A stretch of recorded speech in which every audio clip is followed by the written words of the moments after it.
Hi, I'm Matt Collins. I'd like to welcome you to Bob Weber Auto Mart on Douglas Avenue here in Racine, across from Douglas Park. We specialize in 1-year-old, low mileage, almost new cars. And if you'd like to stop by and see them, or see them on our website, bobweberautomart.com, we could save you between $5,000 and $10,000 on your next almost new car purchase.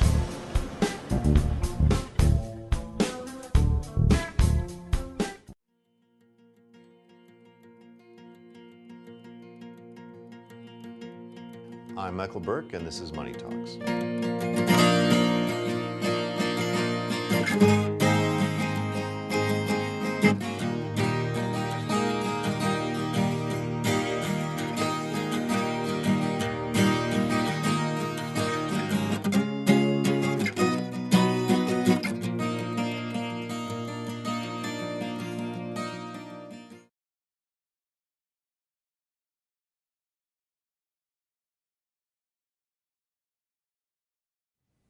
Hi, welcome to Money Talks, the Journal Times online business show, and I'm here at the University of Wisconsin-Parkside today. This is a show I've been wanting to do for a long time. I'm here with Associate Professor of Accounting, Rizvana Zameeruddin. And Rizvana, you do something really interesting every year called your Business Etiquette Dinner, which I was fortunate enough to attend and write a story on last October at the Marriott. Why do you do this? Describe how this dinner works and why you've been doing it, why you think it's important. Well, we're actually in our 10th year now. The main reason behind doing this was I felt that teaching only tax law and accounting to my students, I wasn't giving them a complete education. Since I did actually go to finishing school, I thought perhaps that educating my students in business etiquette would assist them in the interview process.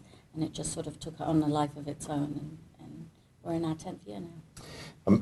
Many Americans are not really familiar with the term finishing school, so where was that, and what is that basically? It was in England, and basically we were educated in basic manners, table manners, and how to conduct ourselves in a conversation, how to conduct ourselves in an interview, when to speak, when not to speak, how to behave if there was a client present, if there was indeed any other different behavior.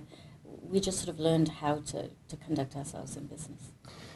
I'm guessing a lot of Americans really don't know many of the rules that you teach your students, but you feel it's important for them to know that anyway, know the proper way to behave at it. Absolutely, and there's a European style of eating, and there is a continental American style of eating, and I teach both methods at our business etiquette dinner so that the student is fully versed in business throughout the world, not just in the United States. Now, before we start talking about business meals themselves, how many students generally attend your dinner? I know you had a little over 100 last time. Little over 100. Our high number is 176. So you've taught this to clearly well over 1,000 students in your Yes. 9 years of doing it so far. What is the basic purpose of a business meal, do you think? I think that the interviewer is trying to see whether or not they can, one, hire that person, and if they do, that individual will behave in an appropriate manner with clients. As a representative of the company? Absolutely, yes. Mm-hmm. Now, correct me if I'm wrong, but it seems to me there are two general kinds of business meals. There's the sort of scheduled, very small one, maybe one-on-one, maybe two-on-one, something like that. Maybe it's for a job interview or you're trying to sell something to a client. And then there's the large banquet hall style where you tend to sit with a lot of people you probably don't know. Is that basically right? That is correct. Either way, though, the employer is watching you in terms of seeing how you behave in a public setting. Mm-hmm. Now, with those two different types in mind, clearly the arrival is very different. If you're arriving to meet one person at a restaurant, you're supposed to meet at 5 o'clock or something like that. Right. A totally different situation than just becoming part of a big crowd. So let's talk about, you through doing that story, you taught me something very interesting about the arrival on a scheduled, small, say, one-on-one. Right. There are certain rules. In most cases, the two people aren't going to arrive at the very same moment. No. Someone's going to arrive first. So what are the rules about getting seated and things like that? Well, generally speaking, you will wait 10 to 20 minutes for the arrival for a small luncheon or dinner. You can wait a little bit longer for a large crowd, but either way, it's usually best to wait for your host. If you're uncertain, follow the host's example. Mm-hmm. And so eventually, let's say we were supposed to meet at 5 and it's a quarter after and now I get seated. What do I do then? Don't touch anything. Don't touch the place setting. Don't order water. Don't order a drink. Not even water? No, just wait for the other individual to arrive. Mm-hmm. Okay. And, you might want to determine why they are 15, 20 minutes late for an interview. Sure. Right.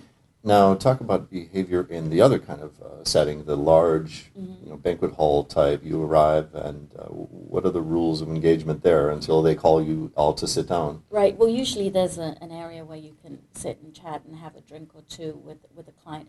I would advise, especially if it's a new employer or somebody that you're interviewing with, I would advise against alcohol, unless, of course, you know that you can handle a great deal of alcohol.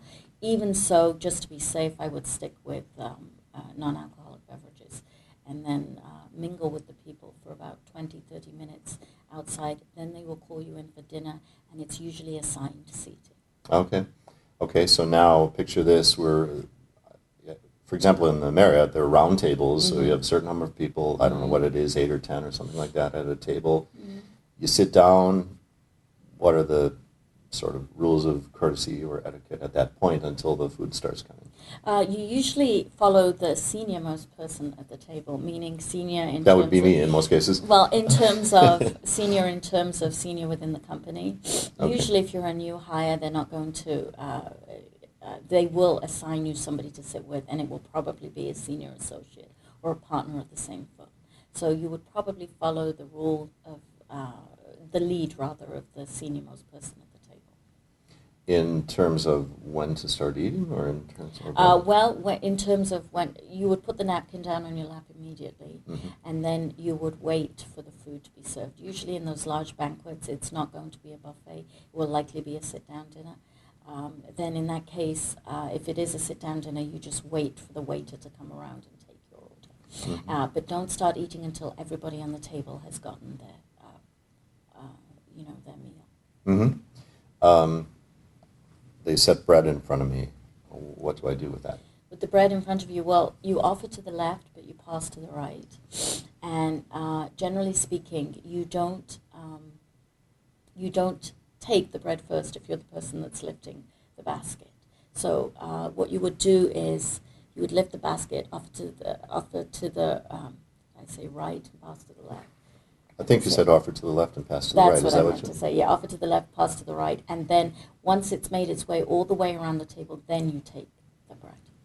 Okay. So if you're hungry, don't sit by the basket. You said it was assigned seating. But not within the table. It's assigned seating in terms of the table, but not within the chair. Oh, I see. Like I'm at table 12 or something like that. Yeah.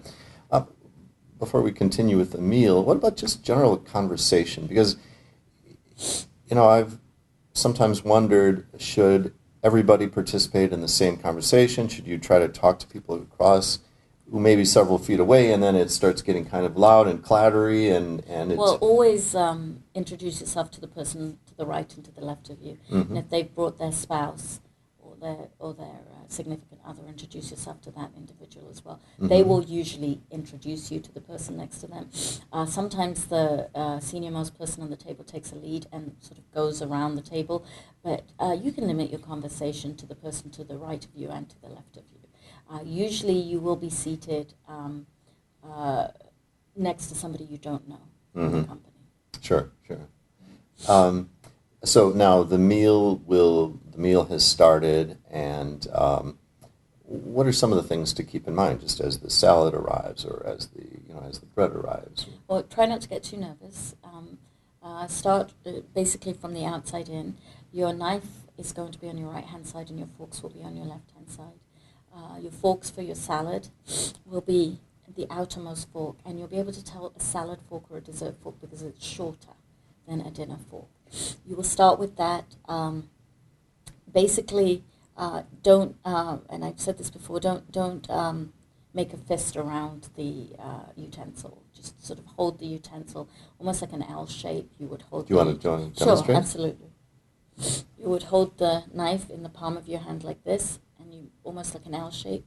And you would hold the fork very similarly, not past here, and then you would stab the food here and then slice towards you, not away from you.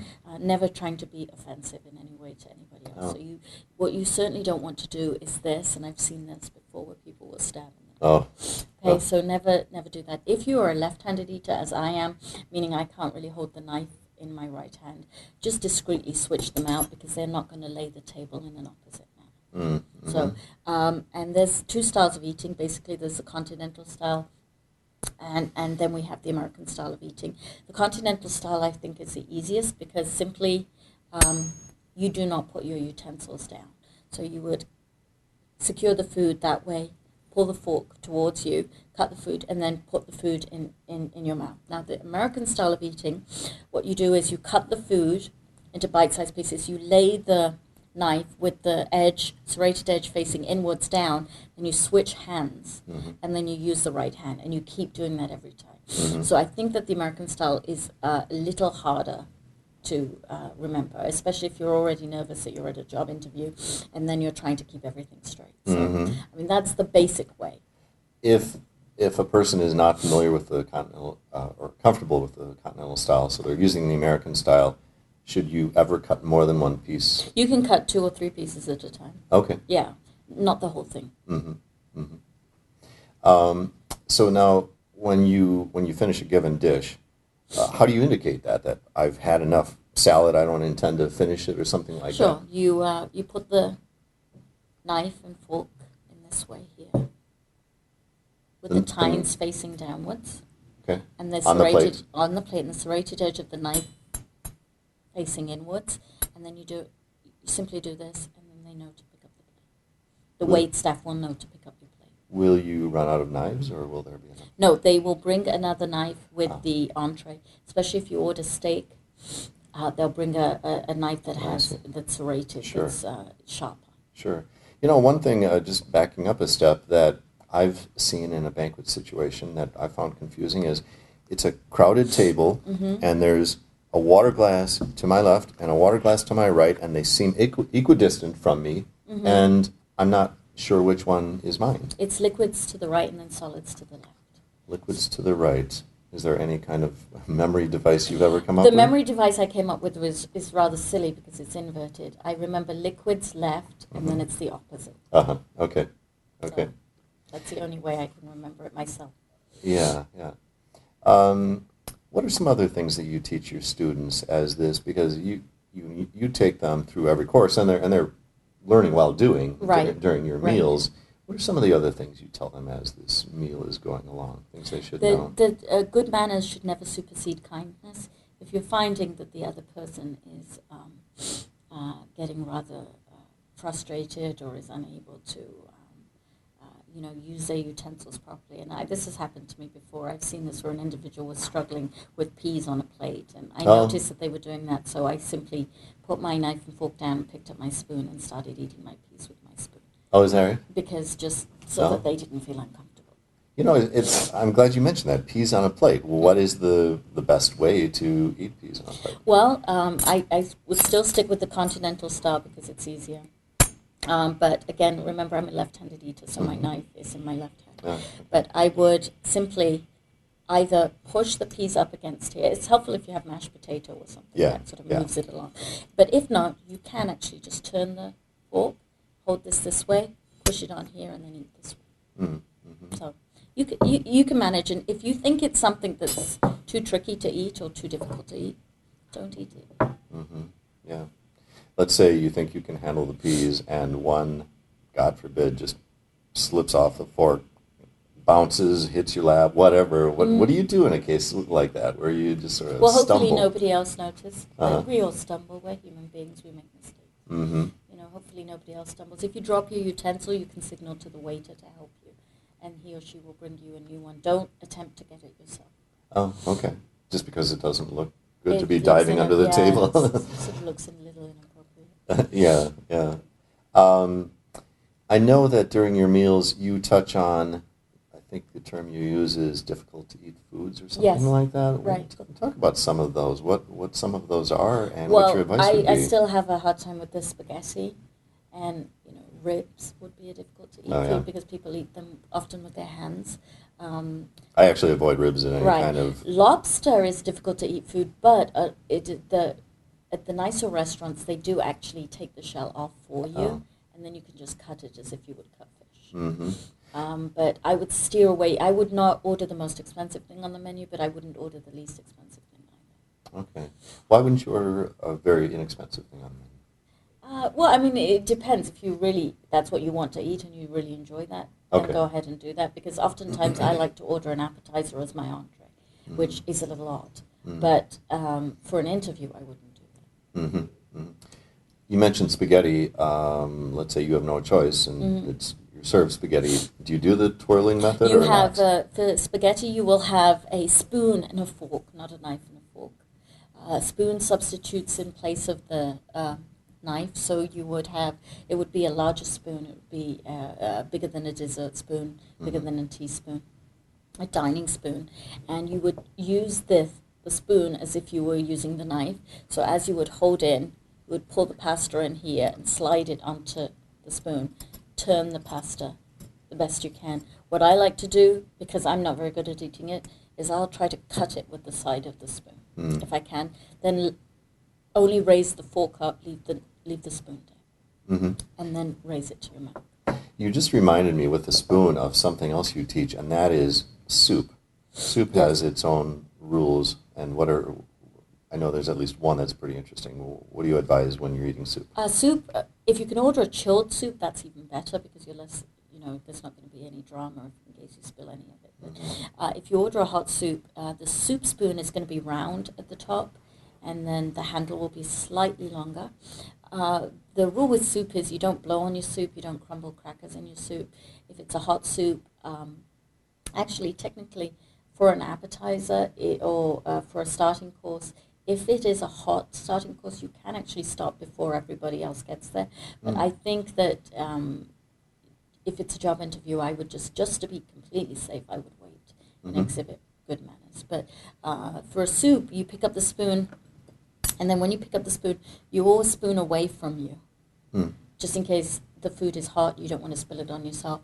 Then what you do is, and it's good to sit as close to the table as possible, but you raise the spoon up and across, and then you wouldn't bring your mouth to the bowl. I see. As opposed to going over the bowl because you're worried about spilling. It, yeah. Uh-huh. And where do you set the spoon down? I know you have advice about that. Usually they have a charger plate underneath the actual soup bowl. If for some reason they don't, they usually do have up to 2 plates underneath the soup bowl. If they don't, you rest it on your bread and butter plate, which would be to your left. And your rule is never in the bowl. Never in the bowl. Yeah. No. Because that could be a disaster. It looks unsightly. Yeah. But there's also a practical aspect to that. If you if you accidentally hit it, then the soup you got a goes lever. flying. And, right. Yeah.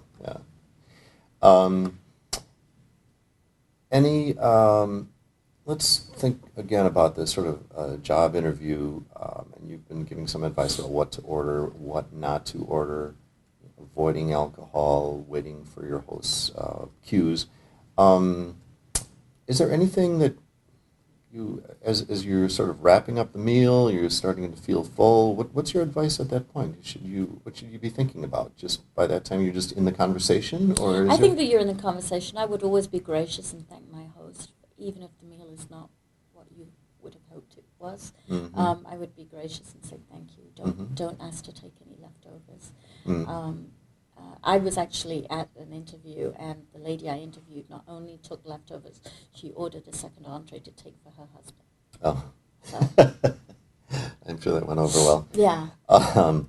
And you just reminded me of something else. Let's say you get something, and your main dish, it's just not good at all. Right. It's it's undercooked or it's really overcooked or something. What do you do in that situation? If it was, you can actually send it back. You can discreetly signal to your waiter or your host and ask them to take it away. I'm one not to complain. So especially on a job interview, if I was going out with somebody else or it was a family member or something, I would probably send it back. But on a job interview, unless the other person had a complaint, I probably wouldn't say too much. You can, But, you know, if you can do it discreetly, that would be the best case scenario. And pursuing that idea, let's say you just really find it unappealing. Mm-hmm. You don't. It's not necessarily under or overcooked. You just don't like it. Is it Then okay send to it just? back. Absolutely. Oh yeah. Yeah, it's okay to send it. Oh, as opposed to just Right. leaving it and not touching it. Right. I mean, not touching it would be even more of an insult. Oh, oh, yeah, very interesting. Any other thoughts about? Do you think that most of this is advice that tends to stick with a person because it's somewhat logical, or are there things that you just think you need rules for to remember? You know. No, I think it sticks with people. If they're shown once, you know, they know this. I mean, I've received emails from people years after the fact stating that they've attended award dinners and award shows, and they're executives at Disney, and if they hadn't attended the etiquette dinner, they would have made a fool of themselves. Mm-hmm. And we even give them a little cheat sheet to take home with them. That's you can fold it and keep it in your wallet with the main rules in a place setting on there in color. So we sort of arm them with as much information as possible. Mm-hmm. You know, whether or not they use it, of course, is up to them. I think you do an evaluation at the end of your dinners, don't you? Yes. Your regular etiquette dinners. Yes. And I'm sure the feedback is good, isn't it? It's generally good, yes, but we always ask for things to do that we can improve. So any comments that would help us improve.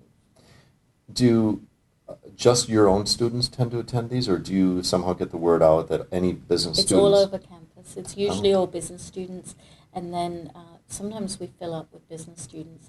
Then we extend it to liberal arts. because it strikes me that you don't have to be in the school of business No, to you benefit don't. from this No. kind of thing. You know, No. who's not going to go out for a job interview at some point, right? Right. Yeah. So has this spread? Are any other professors trying to get involved in this, or? I think some of the professors should attend. I like that. Well, with that, Rizvana, it's been a pleasure. I've been wanting to get you on the show for so long, and I'm really glad you're able to make time in your schedule. You've been watching Money Talks with Associate Professor of Accounting, Rizvana Zameeruddin at the University of Wisconsin-Parkside. Thanks to our producer today, Greg Shaver. I'm business reporter Michael Burke, and remember, Money Talks.